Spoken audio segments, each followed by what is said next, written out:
আগামী 1 জুন 18তম লোকসভা নির্বাচন অনুষ্ঠিত হচ্ছে। শেষ দফায় সেই লোকসভা নির্বাচনের সাথে নির্বাচন হচ্ছে বরাহনগর বিধানসভা কেন্দ্রের উপনির্বাচন অনুষ্ঠিত হচ্ছে।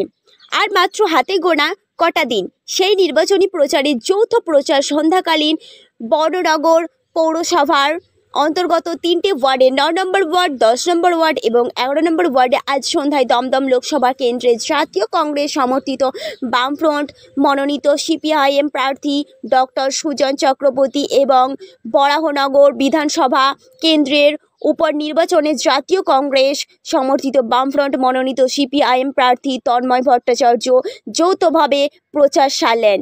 বরাহনগর পৌরসভার অন্তর্গত 9 নম্বর, 10 নম্বর এবং 11 নম্বর ওয়ার্ডে বরাহনগর পৌরসভার সামনে থেকে প্রচার শুরু হয়। এই 3টি ওয়ার্ডের বিভিন্ন অঞ্চল পরিক্রমণ করেন বারুইপাড়া লেন, বিদ্যায়তন সরণি, রাজকুমার মুখার্জি রোড, নিয়োগী পাড়া, ব্যারিস্টার রোড সহ বিভিন্ন অঞ্চল পরিক্রমণ করেন।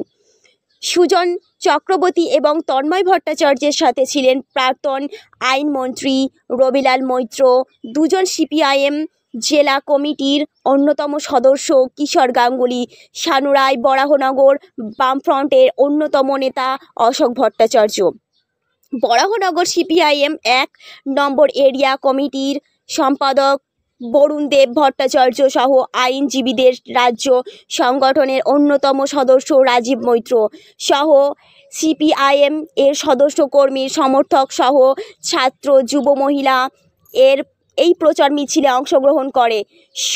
সব খবর সবার আগে মানুষের সাথে মানুষের পাশে।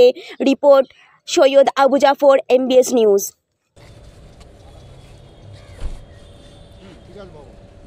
আজকে ছাত্র যুবরা রাজ্যের তারা বিকাশ ভবনে গেছিল, সঙ্গত কারণে গেছিল। চাকরি বিক্রি হয়েছে এবং দুর্নীতির পাশে মুখ্যমন্ত্রী দাঁড়িয়েছেন বলে যোগ্য ছেলেরাও বিপদে পড়ছে। আমরা প্রথম থেকে বলছি, যোগ্য ছেলে মেয়েদের কাউকে বঞ্চিত করা যাবে না। আমরা শেষ পর্যন্ত তার পাশে থাকবো, কিন্তু দুর্নীতির চাকরি তাকেও কোনোদিন বহাল করা যাবে না। দুর্নীতি যারা করেছে তাদের চাকরি খারিজ হবে, তার বিনিময়ে যারা যোগ্য তারা চাকরি পাবেন, আর যারা যোগ্য হিসেবে চাকরি পেয়েছেন তাদের বহাল রাখতে হবে। স্বাভাবিক এই দাবি নিয়ে ছাত্র যুবরা বিকাশ ভবনে গেছে। পুলিশের এত ভয়, মারপিট শুরু করে দিল, ধস্তাধস্তি, গ্রেপ্তার 6 জন না 7 জন ছাত্র, কয়েকশো ছিল। তারপর তারা রাস্তায় অবরোধে বসেছে, অবস্থানে বসেছে এবং পুলিশ এমন আক্রমণাত্মক ভূমিকা নিয়েছে, যারা চোর তাদের বিরুদ্ধে আক্রমণাত্মক ভূমিকা নিতে পারে না। আর চোরের প্রতিবাদ করলে, দুর্নীতির প্রতিবাদ করলে, মীনাক্ষী আহত হয়েছে, তনুশ্রী আহত হয়েছে, আরও বোধহয় অনেকে আহত হয়েছেন। কি হচ্ছে নাকি এটা? মুখ্যমন্ত্রী দুর্নীতি করবেন, দুর্নীতিগ্রস্তদের পাশে দাঁড়াবেন, আর দুর্নীতির বিরুদ্ধে কথা বলে পুলিশ লেলিয়ে দেবেন, এ কখনো মেনে নেওয়া যাবে না। এর বিরুদ্ধে কিভাবে আগামী দিনে এ লড়াই চলবে এবং চলবে। যোগ্যদের চাকরি বহাল করাবো আমরা, আর অযোগ্যদের চাকরি খারিজ হবে। তার জায়গায় যারা যোগ্য রাস্তায় বসে আছেন তাদের চাকরি দিতে হবে। আমরা সেই কথাটাই বলবো। মুখ্যমন্ত্রী চাল আর কাকড় মিলিয়ে দিয়ে চলতে চান, সেটা হয় না। চাল কাকড় আলাদা করতে হবে, দায় মুখ্যমন্ত্রীর। কিন্তু তার জন্য মার খাবে, আক্রান্ত হবে প্রতিবাদ করতে গিয়ে। দুর্নীতিগ্রস্তদের পাশে দাঁড়াবে সরকার, এ বাংলার মানুষ মানবে না এবং মানবে না। বারবার করে ছাত্র যুবরা আন্দোলন করতে গিয়ে তাদের উপরে আক্রমণ হচ্ছে, বামপন্থী ছাত্র যুবদের উপর, কি বলবেন? দেখতে পাচ্ছেন পশ্চিমবাংলায় যা ঘটনা ঘটছে, যে কোনো অন্যায়ের বিরুদ্ধে প্রতিবাদে বামপন্থীরা রাস্তায়, ছাত্র যুবরা রাস্তায়, আর পুলিশ ভয়ে লাফাচ্ছে। পুলিশ তার বিরোধিতা করছে, সরকার তার বিরোধিতা করছে। ফলে যে কোনো ন্যায্য দাবির বিরুদ্ধে সরকার পুলিশ লেলিয়ে দিচ্ছে, গ্রেপ্তার করছে। এটা কখনোই মেনে নেওয়া যাবে না।